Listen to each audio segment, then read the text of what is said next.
Wir befinden uns momentan inmitten der Spitzengruppe. Wir sind Fünfter vor Dortmund, vor Leipzig und hast du nicht gesehen, heute gegen Augsburg. Das ist so eine, ja, so ein Spiel, das musst du eigentlich gewinnen, damit du oben dran bleibst und dass du auch oben bleibst. Das ist Wahnsinn als Aufsteiger. Ich hätte wirklich nicht gedacht, dass wir wirklich so gut bislang dastehen nach 10 Spielen. Wir haben mit dem Abstieg nichts zu tun momentan. Ich hoffe, es bleibt auch so.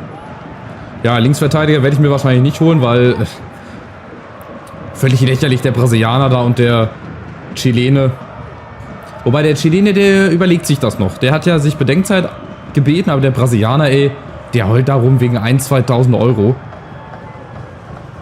Bei dem Einstiegsbonus. Naja, ist egal, wir konzentrieren uns jetzt hier auf Augsburg. Ich glaube, dass das nämlich schwieriger werden wird als gegen Hannover. Weil die auch stärker sind, obwohl die auch unten drin stehen. Und dann gerade so Spiele, ey, und gerade gegen Augsburg, ey, habe ich noch ein Trauma mit der Eintracht. In der Eintracht-Karriere, dann war am letzten Spieltag die Meisterschaft versaut. Für die Leute, die es vielleicht nicht verfolgt haben. Und die Augsburger sind da. Firpo. Erste Chance jetzt wahrscheinlich Tietz. Achtung, oh, das ist schon mal ein bisschen, ja, anstrengender als gegen Hannover. Die sind schon mal ein bisschen aggressiver vorne.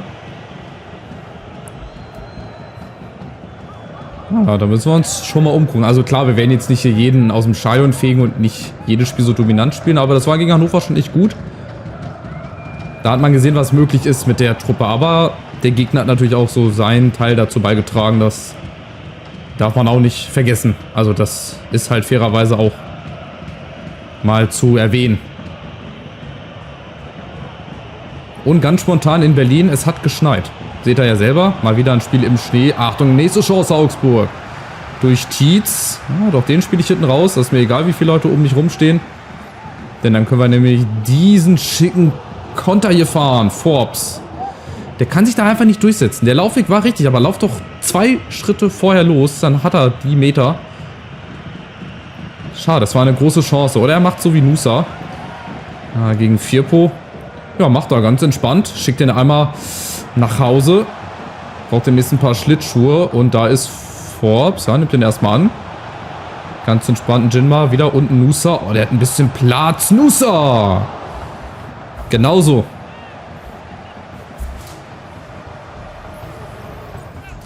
Auch da wieder gut gespielt. Hinter die Abwehr. Und dann ist Nusa da. Der geht immer mit in die Mitte rein. Der orientiert sich immer in den Strafraum. Jinma vorne. Da ist wieder Nusa. Forbes. Boah, schlechte Flanke, oder? Naja, immerhin. Olavo kommt dran.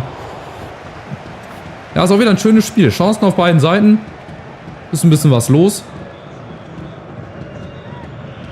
Ja, man merkt, es geht für beide um was. Also, wie gesagt, das klingt total absurd. Für uns geht es darum, uns oben festzusetzen in den internationalen Plätzen. Also Platz 5 oder vielleicht sogar noch besser, je nachdem, wenn wir hier heute gewinnen sollten. Wie dann die anderen Teams spielen. Ich bin mal gespannt. So, jetzt kommt ein Jinma. Gegen Firpo. Der wäre auch so ein Linksverteidiger für uns, aber der ist wahrscheinlich auch nicht bezahlbar. Ja, also momentan können wir uns eh keinen fest verpflichten. Wir müssen mit freien Spielern hier hantieren. Außer wir kriegen im Winter nochmal das große Geld, den großen Geldsegen. Aber ich glaube nicht. Wie denn auch überhaupt? DFB-Pokal haben wir erst wieder nächstes Jahr, glaube ich. Und ansonsten sind wir auch in keinem internationalen Geschäft vertreten. Also müssen wir es mit Jugendspielern zum Beispiel machen. Mal gucken, was unser Scout demnächst wieder vorbeibringt. Ich glaube, es müsste bald auch wieder ein neuer Bericht verfügbar werden oder verfügbar sein. Leipzig spielt gegen Bayern. Die nehmen sich schon mal die Punkte gegenseitig. Wobei da wäre es eigentlich gut, wenn Leipzig gewinnt oder beziehungsweise ein Remis holt. Dann könnten wir bei einem Sieg noch weiter oben ran. Das ist so Träumerei. Aber die entscheidende Frage ist, can you do it also on a rainy Wednesday against Augsburg? Oder wie dieser Spruch da geht, ne? Also ihr wisst vielleicht, was ich meine. Ja, dass man auch so Spiele einfach mal dreckig dann mal 1 gewinnen muss oder so. Oder vielleicht sogar höher. Gucken wir. Oh! Ach du Scheiße! Oh, wo holt der den denn her? Also damit habe ich jetzt nicht gerechnet. Ich wollte zwar schießen, aber dass der dann so über den Keeper drüber geht. Forbes. Weißt du, auch noch nicht getroffen, ey. Ist auch vorm Tor nicht ganz so der sicherste. Und dann haut der so ein Ding raus. Wahnsinn. Also bislang, glaube ich, das schönste Tor in der Karriere. Wow, Wahnsinn hier. Das ist ja herrlich. Das müssen wir uns ganz zum Schluss nochmal angucken. Das glaube ich auch sein allererstes Tor, ja. Aber gut. Traumhaft schönes. Den hat er wirklich Ast reingetroffen, ey, wow. Super. So Tore sind echt richtig, richtig schön. Wenn du schon merkst, quasi, wenn der Ball den Fuß verlässt, dass der einfach nur geil werden kann. Also das Gefühl hast du ja. Und das siehst du auch schon. Anhand der Flugkurve, aber dass er so einschlägt. Wahnsinn. Super. Also 1-0. Sehr, sehr gut. Und vielleicht gibt Forbes das jetzt auch ein bisschen Selbstvertrauen. Warum nicht? Gleich wieder aus dem Spitzenwinkel. Der wird halt auch noch gut. Auch ein junger Mann. Entwicklungsfähig. Forbes. Dass wir den überhaupt bekommen haben von Ajax Amsterdam. Ne? Krass. Aber wir haben ja auch ein bisschen was verkauft dafür. So. Also Einzelführung durch. Ja, absolutes Traumtor. Absolutes Traumtor. Ansonsten sind wir auch leicht besser, aber jetzt nicht so übermächtig wie gegen Hannover. Da müssen wir schon aufpassen. Wir müssen trotzdem nochmal ein zweites Tor nachlegen. Damit ja, wir das hier auf unsere Seite bekommen, das Spiel. Und ich bleibe diesmal auch im 4-3-3. Bisschen breitere Variante heute, nicht ins 4-2-3-1. Das wird, glaube ich, nix. Und jetzt kommt erstmal Forbes, schade. Busio und Serdar Nixe. Chance auf ein Traumtor. Direkte Abnahme. Achtung, Augsburg. Ja, schade, legt den euch doch auch mal selber rein. Hatten wir auch schon lange nicht mehr.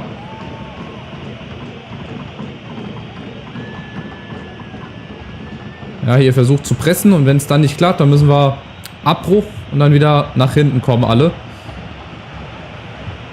So, Barabic, ich bekomme jetzt leider den Spieler nicht, den ich möchte jetzt. Noch steht alles sicher, noch steht alles sehr dicht beieinander. Serdar, ja, müssen wir auch mal einen Freischuss ziehen. Eventuell, genau. Am besten lass so lange Vorteil laufen, bis dann Augsburg einen Freischuss kriegt. Also normalerweise lässt du das so 4-5 Sekunden Vorteil laufen.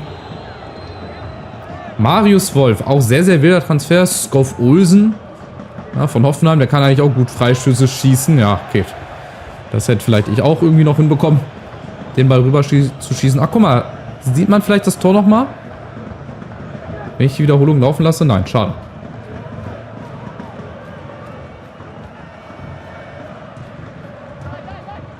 Mega.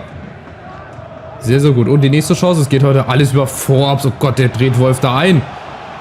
Der hat jetzt einen Knoten in den Beinen. Jinma, ja, dafür war die Flanke aber nicht so geil, aber trotzdem, wir haben ihn wieder. Sehr, sehr gut. Und wenn wir das halt schaffen, in so Spielen gegen so Gegner auch so dominant halbwegs aufzutreten, dann holen wir uns auch die Punkte. Dann haben wir auch schon nach der Hinrunde gefühlt nichts mehr mit dem Abstieg zu tun. Aber es ist noch ganz lang zu spielen. In der Saison ist gerade der 11. Spieltag. Achtung, und es gibt Elfmeter. Auch das muss ich mir rot im Kalender anstreichen, dass wir mal einen Elfmeter kriegen. Ja, geil, läuft, ne, würde ich sagen. Also, und der war auch noch total berechtigt. War im Strafraum. War eine klare Grätsche und die Chance aufs Zweite. Warum denn nicht? Durch Forbes. Der schießt ihn auf jeden Fall. Oder ist irgendeiner besser beim Elfer? Baku, aber auch nur eine Stärke. Wir lassen mal Forbes schießen. Komm, der hat heute so ein Hammer-Traumtor gemacht. Und der schießt ihn jetzt rechts oben. Komm. Gegen Damen. Keine Bewegung. Und das zweite Tor. Ja, das würde immer gut tun.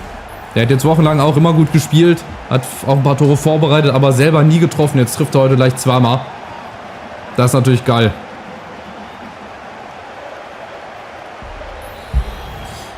Sehr schön. Also einmal Traumtor, einmal Elfmeter. Und von daher auch zu dem Zeitpunkt eine richtig, richtig verdiente Führung. So, jetzt kommt Lasme rein und Rehse. Müssen wir halt, sofern es geht, immer machen, ne? Auch hier Harto müssen wir auch mal reinbringen. Dass die Spieler, ich hoffe jetzt auch durch diesen Trainingsplan, dass der jetzt wieder auf ausgeglichen ist, dass die schneller regenerieren. Also, dass der Fokus halt auf der Regeneration liegt. Energie und nicht auf Leistung. Das hoffe ich. So, wieder Baku dazwischen, schade. James ist da, Bello. Camp ist auch da. Ah, geil, habt ihr das gesehen? Schöne Grätsche, aber der Spieler bleibt stehen, bleibt einfach standhaft. Ist eine Alpha-Wand oder so abgeprallt, keine Ahnung. Und hat dann dadurch den Halt nicht verloren, sensationell. Ja, ich glaube, damit haben wir Augsburg so ein bisschen den Stecker gezogen. Da läuft nicht mehr viel. Viele unnötige Fehler. Achtung, lassen wir. Ich hatte sie auch ein bisschen aggressiver erwartet. Also viel mehr drückender. Ja, erste Halbzeit haben sie es ja noch gemacht. Aber mit Beginn von Halbzeit 2 bislang irgendwie sind sie so ein bisschen raus. Aber die müssen ja nicht gerade wieder reinkommen jetzt hier ins Spiel. So, Olado ist da. Wahnsinn, super. Gut antizipiert, gut einfach nur den Körper dazwischen gestellt. Das reicht manchmal auch. So, nächste Chance, nächster Angriff, Olado. Mal gucken, ob er den Pass auch noch spielen kann. Oh, traumhaft. Und Forbes zum dritten. Das ist sein Spiel. Dreierpack. Das kann er sich einrahmen. Da kann er sich nachher den Ball unterschreiben lassen von allen, auch vom Gegner. Und den kann er sich zu Hause hinstellen. Wahnsinn. Wahnsinnsspiel. Geiler Pass natürlich von Olado. Und dann klappt halt auch mal sowas. Ja, und Dahm ist so ein bisschen die ärmste Sau in allen 3 Toren. War er machtlos, den kannst du, glaube ich, auch nicht halten. Der war einfach zu gut geschossen. Ja, da triffst du 10 Spiele gar nicht und dann einmal, 3-mal. Das berühmte Ketchup-Flaschen-System oder die Mechanik. Weißt du, erst kommt gar nichts und dann kommt alles auf einmal. Aber vielleicht ist das jetzt auch für ihn so ein kleiner Startschuss in die Saison. Als er jetzt noch mehr Tore macht, noch gefährlicher wird, noch ein bisschen ruhiger vorm Tor. Der hätte auch schon 2, 3 Tore mehr machen müssen in der Saison. Aber gut, hat bislang nicht sollen sein. Achtung, Augsburg kommt. Aber wir haben ja Obich hinten drin, der das in den letzten Spielen, genau wie die gesamte Mannschaft, richtig gut macht. Also wir haben momentan einen richtig guten Lauf. Ja, angefangen im DFB-Pokal, jetzt in Hannover gewonnen. Davor haben wir auch, glaube ich, nicht so schlecht gespielt. In Bremen haben wir, glaube ich, noch 2-2 gespielt. So, jetzt kommt erstmal Lassme. Ach Gott, ist das easy. Was macht Augsburg denn? Der hat sich auch nochmal ein Tor verdient, oder? Legt da rüber. Ja, er legt rüber hier auf Fabian de Fukuhila Rehse. 4-0. Wahnsinn. Grüße an Max Kirchi. Wir nehmen die Augsburger vor allem. Die Augsburger heute mal richtig hops. Da bauen sie eine neue Augsburger Puppenkiste. So zerstört haben wir die. 4-0. Wahnsinn. Aus dem gegnerischen Eckball. Ne? Das ist halt auch stark, weil wir die Spieler haben. Die schnellen Leute, weil die Augsburger da noch irgendwie stehen bleiben an der Mittellinie. Und jetzt sieht man vielleicht auch, warum die Augsburger unten drin stehen. Ich glaube, die sind 17. auf Rehses erstes Saisontor. Ich habe auch gedacht, der hat schon mal getroffen. Dann war es im DFB-Pokal. Der hat aber auch schon dann ein paar Vorlagen gegeben. Achtung, Augsburg kommt und wieder Urbich. Ich sage, heute klappt alles. Heute machen wir Traumtore. Forbes trifft 3-mal. Wir bekommen Elfmeter. Unser Keeper hält jeden Ball auf einmal. Also, so ein Spiel hast du halt auch nicht oft. Und wahrscheinlich auch nur gegen die Leute, die unten drin stehen. Gegen die Mannschaften. Achtung, nächster Schuss vorbei. Gut, also, Punkt Nummer 1. Wir gewinnen natürlich zu Hause. Ich hoffe mal zu 0. Wobei haben wir auch gegen Hannover. Was erzähle ich da für einen Quatsch? Und auf Schalke haben wir auch schon zu 0 gespielt.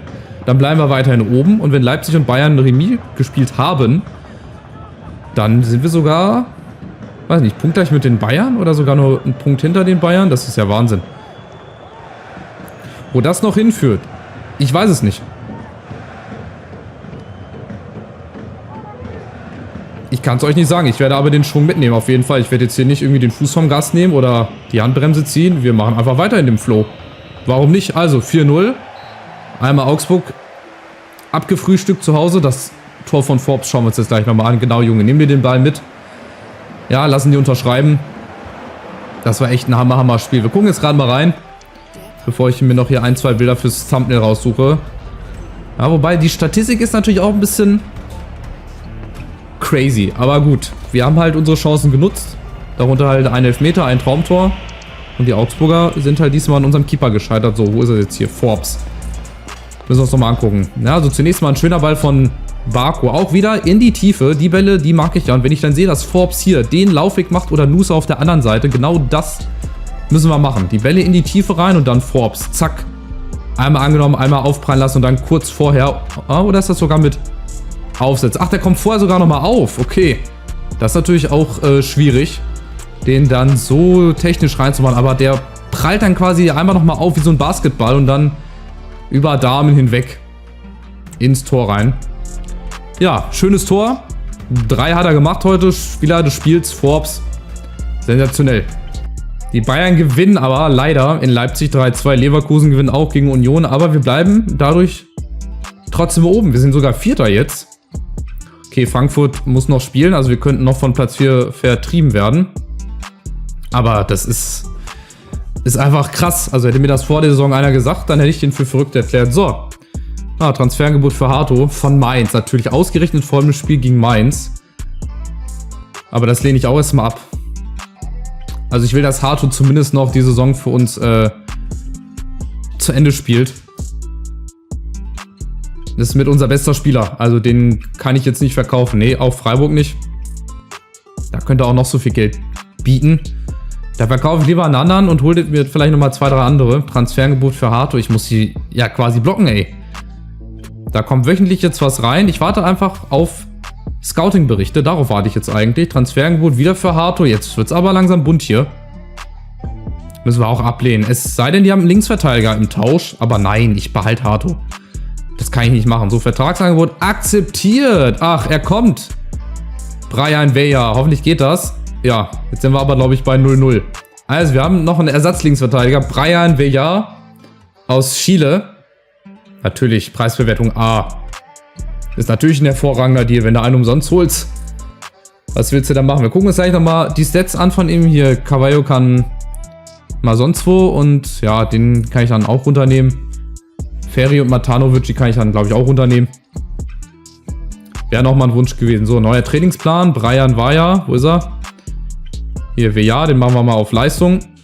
Dass er auf dasselbe Fitnesslevel von den anderen kommt. Also, das beruhigt mich auf jeden Fall schon mal. Jetzt kommt diese Sequenz wahrscheinlich nur wieder, ne? Ja, genau. Also, Weyer ist dann der Notnagel, oder was heißt Notnagel? Der Ersatz für Barco. Unsere Ziele sind gefährdet. Weyer hat optimale Fitness, das heißt, den können wir wieder zurücktun, glaube ich, auf ausgeglichen. Ah, ne, um die Bissigkeit zu bewahren. Ja, mache ich erstmal ausgeglichen, oder? Würde ich sagen. Was sind denn die für Ziele gefährdet? Das Fördern unserer Nachwuchsarbeit. Okay, was haben wir da für ein Ziel? Verpflichte mindestens 3 Spieler unter 20 mit einem Potenzial, das den Durchschnittsgesamtwert der aktuellen Spieler auf der entsprechenden Position überschreitet. Ah ja, okay.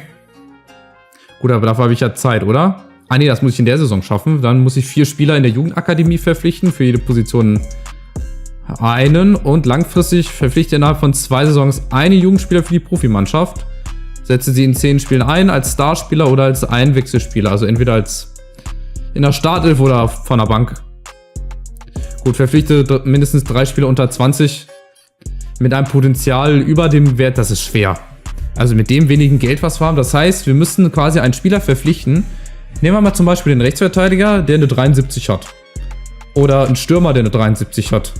Wäre theoretisch auch möglich gewesen, aber werde ich nicht hinkriegen. So, und wir sind tatsächlich Vierter, weil Frankfurt die letzten beiden Spiele verloren hat. Ne, die haben in München erstmal unentschieden gespielt. Das kommt mit dazu. Dann hat Dortmund gewonnen und die haben gegen Gladbach zu Hause verloren. Also wir sind mittendrin im Kampf um Europa. Wahnsinn. Wir haben uns vom Abstiegsplatz, okay, haben wir uns entfernt. Also ich glaube, mit 11 Punkten Vorsprung bei aller Liebe, da muss schon wirklich richtig viel schief gehen. Aber erstmal abwarten. Bremen hat mittlerweile auch ein Spiel gewonnen. Die Saison ist noch lang und wir haben auch hier unsere Stolpersteine, denke ich, mit dabei. Also macht's gut, es läuft momentan richtig super. Ich hoffe, ihr zeigt das mal mit einem Daumen nach oben, das würde mich sehr, sehr freuen. Schreibt ein paar nette Kommentare, das würde mich auch sehr freuen. Lasst uns ein bisschen diskutieren und dann schauen wir mal, wie es gegen Mainz läuft. Macht's gut, ciao, ciao.